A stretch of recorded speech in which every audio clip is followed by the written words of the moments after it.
Opisyal nang muling tumapak sa bakuran ng ABS-CBN si Maha Salvador bilang isang kapamilya para sa kanyang inaabangang teleserye na Someone Somebody.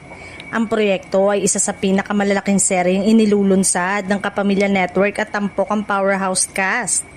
Sa naturang serye, makakasama ni Maha sina Catherine Bernardo at James Reid na siyang bibida sa kwento.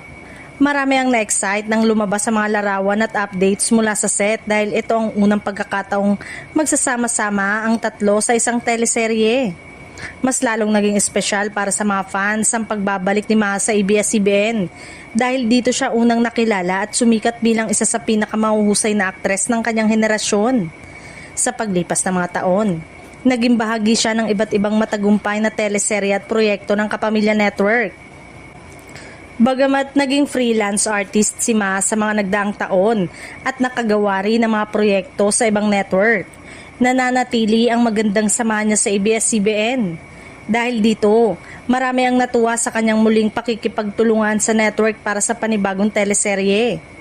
Patuloy namang inaabangan ng mga manonood ang iba pang detalye tungkol sa Someone Somebody, kabilang ang buong cast, mga karakter at kwentong ihahatid ng serye.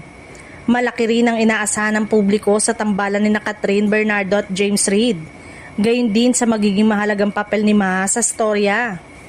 Sa muling pagsusuot ni Maha Salvador ng Kapamilya Colors, marami ang naniniwalang magiging isa itong makabuluhang pagbabalik para sa aktres.